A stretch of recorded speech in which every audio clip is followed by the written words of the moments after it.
Galatasaray tient tête à l'Atlético de Madrid et assure pratiquement sa qualification en 16e de finale pour la Ligue des Champions. Info Mercato, j'ai fait une petite vidéo hier. Noah Lang, le Neymar hollandais, signe à Galatasaray en prêt de Napoli. Bonjour à tous, bienvenue sur ma chaîne Ibra Gala. Avant de vous parler du transfert de Noah Lang, je vais vous parler du match de l'Atlético Madrid.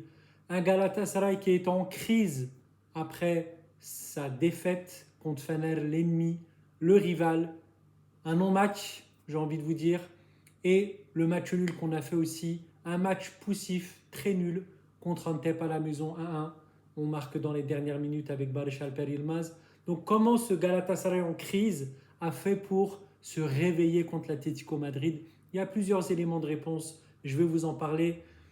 Déjà, l'adversaire, il y a beaucoup de hype. Faut pas se mentir. Je pense que je ne pardonnerai pas le non-match contre Fener en Super Coupe de Turquie, la finale. Ça, ce n'est pas une option, je l'ai dit. Tu dois jouer ce match à 10 000%.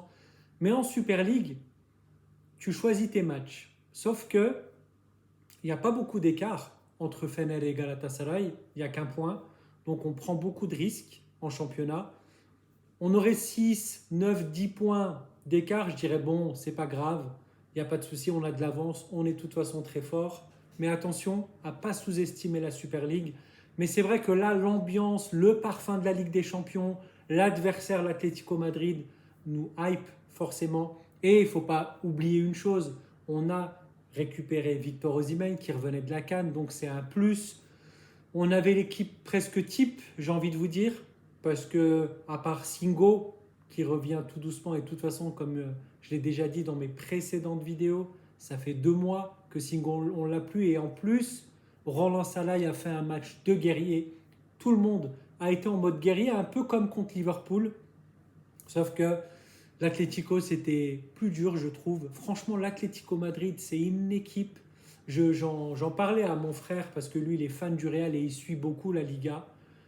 À la mi-temps, je lui ai dit, mais c'est une équipe, qu'est-ce qu'elle fait mal à la tête, cette équipe? Elle est elle est très bonne, pardon, tactiquement. C'est vraiment une équipe très bonne, très tactiquement. Ils ont des joueurs de ballon et en plus, c'est physique. Et en plus, voilà, la capacité à presser comme ça, c'est vraiment pas évident. Franchement, c'est une équipe qui fait vraiment mal à la tête. Limite, je préfère jouer contre une équipe joueuse, totalement joueuse, plus dangereuse offensivement, mais moins tactique parce que là, c'est vraiment dur. Mais franchement, nous, Galatasaray, on a fait un match, je dirais pas parfait, hein, mais un Galatasaray en crise comme ça, jouer l'Atlético, ouais, franchement, match nul, c'est mérité en plus parce que l'Atlético aurait pu gagner et nous aussi. C'est vrai que on est triste, on s'en mord les doigts. Les deux occasions qu'on a eues avec Barış Alper Yılmaz à la 45e, juste avant la mi-temps, et pour Gabriel Sara, pareil, une occasion en or, et il la rate à la 92e, 94e minute. C'est vraiment ça, c'est vraiment dommage. On aurait pu gagner. Mais le match nul, quand on regarde la physionomie du match, il n'y a pas de scandale. Le match nul est quand même mérité. Mais je félicite nos joueurs. Ils ont fait les choses. Ils se sont battus comme des bonhommes. Le coach était concentré encore une fois en Champions League. Et en fait, le coach, il est à l'image de notre équipe. Un coup, c'est bien, un coup, c'est nul. Un coup, c'est bien, un coup, c'est nul. Je ne sais plus quoi dire, on ne sait même plus sur quel pied danser avec cette équipe.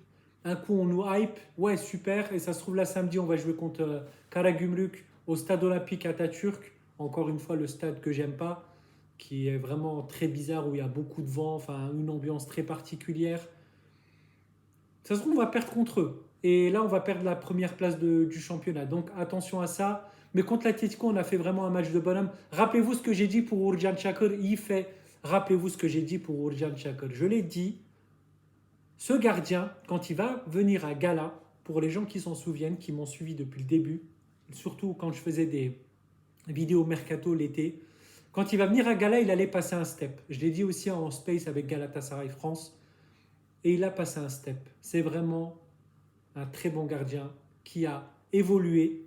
Il était déjà bon à Trabzon, il y avait ce potentiel, mais là vraiment très très bon. En Ligue des Champions, c'est le gardien qui fait le plus d'arrêts. Bon, c'est un peu inquiétant pour nous, mais quand même, très bon gardien, très solide, bon au pied aussi. Donc très très content d'Ourjan Çakır. Mais on a fait quand même un match solide. On a fait quand même un match solide. Gabriel Sara qui a fait une bonne entrée malgré son raté. Lemina, Abdulkerim, Sanchez, Torreira, Salah, toute l'équipe RN, Osimhen qui s'est battu comme un lion, Barış qui a été vraiment pas très bon, Younous qui a fait un match intéressant. Barış c'est pas trop ça en ce moment, mais voilà, on est content clairement, enfin content. C'est bien. On a fait un match nul, on n'a pas perdu. Il ne faut pas oublier qu'on était un peu en crise. C'est compliqué, gestion très compliquée de la direction et en même temps sur le terrain ça se passe pas très bien en ce moment.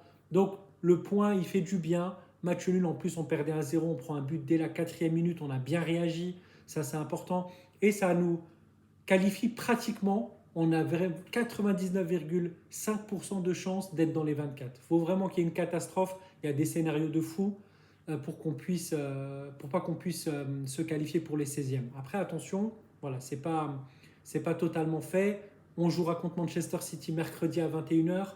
Mais voilà, je suis quand même content du match nul et du match solide qu'on a proposé. Mais s'il vous plaît, maintenant, l'équipe en Super League, en Coupe de Turquie, peu importe la rotation et même en Champions League, jouer avec le même sérieux. Et c'est valable aussi pour le coach, avoir la même concentration. Mais je comprends, bien sûr qu'en Champions League, on est hypé. Mais voilà, soyez sérieux sur tous les matchs, c'est très important. Galatasaray, c'est une vitrine. Galatasaray, c'est un club de winners. On ne peut pas se permettre de choisir des matchs. Je vais parler un peu du mercato, info mercato. J'en parlais aussi un petit peu la dernière fois de Noah Lang. Moi, j'aime beaucoup, joueur du Napoli. Il avait été énormissime au PSV Eindhoven. Moi, je l'appelais le Neymar hollandais. Il me fait penser un peu à Neymar avec ses dribbles et tout. Franchement, moi, je suis content. C'est un bon joueur. Il va pouvoir faire la concurrence à Barış, sachant qu'on a une option d'achat sur lui. C'est un prêt avec option d'achat. Je ne sais pas encore si c'est obligatoire ou pas. Je n'ai pas encore l'info. Mais voilà, c'est un prêt avec option d'achat. Donc, si on vend Barış l'été prochain, on peut se positionner sur Noah Lang et s'il fait 6 mois très intéressant chez nous. Il a vraiment un potentiel, c'est vraiment un très bon joueur. Au PSV, il était vraiment très très bon. Au Napoli, je ne dirais pas qu'il était au nul. À Naples, après attention, c'est la Serie A, c'est l'équipe d'Antonio Conte, donc très tactique, très discipliné. Noah Lang, il a un besoin quand même de s'exprimer différemment offensivement, je trouve. Donc moi, je pense que c'est un bon transfert, vraiment. C'est un bon transfert intéressant. Il va concurrencer Barış, Leroy Sané et même Younous. Ça va faire du bien. Donc franchement, très très content pour Noah Lang. En plus, c'est un caractère qui va s'associer à Galatasaray. Pourquoi je vous dis ça? Parce qu'il est un peu foufou, un peu comme gros caractère comme Osimhen. Et il a ce besoin d'être adulé par les supporters. Et nous, à Galatasaray, on sait faire. Donc je pense que Noah Lang va vraiment s'acclimater à Galatasaray. Pour la petite info, son papa jouait à Kasımpaşa, donc il a vécu 1 an et demi, 2 ans à Istanbul, donc quand il était plus jeune, il avait 8-10 ans, pour la petite info, la petite anecdote. Donc je pense que voilà, il va clairement s'acclimater et on a deux. Même s'il ne le dit pas clairement, je pense que des anciens joueurs de Galatasaray ont donné des bonnes références. Il est fan de Wesley Sneijder, forcément Wesley Sneijder, notre numéro 10 légendaire qui est passé chez nous. Donc voilà, c'est très très content pour Noah Lang. Le mercato continue bien entendu. Je sais qu'on se positionne sur Oulaï, le milieu de Trabzonspor. Beaucoup de hype pour ce joueur, des supporters de Galatasaray. C'est vrai qu'il fait une bonne saison. Après, Trabzon en demande 40. C'est beaucoup, certes, mais c'est un joueur qui est intéressant. En Super League, on verra. Mais n'oubliez pas aussi Uğurcan Çakır. Beaucoup de gens ont critiqué les 35 millions d'euros. Mais au final, Uğurcan Çakır a répondu présent en Champions League. Et ça, c'est vraiment le plus important. Donc voilà pour les infos mercato. L'actualité de Galatasaray, vous le savez, c'est sur ma chaîne Ibragala. L'actualité, les infos mercato. Abonnez-vous à ma chaîne. Likez la vidéo pour donner de la force. Dites-moi aussi en commentaire ce que vous pensez du transfert de Noah Lang et du match contre l'Atlético Madrid. Abonnez-vous à ma chaîne, partagez ma chaîne, on se voit très bientôt. Demain, on joue à 18h heure française contre Karagümrük. Il faut qu'on gagne, c'est important. L'écart se réduit maintenant en Super League, on ne doit pas se tromper avant le match contre Manchester City. Prenez tout soin de vous, bonne soirée, bon week-end. On se voit très bientôt. À la prochaine. Bye.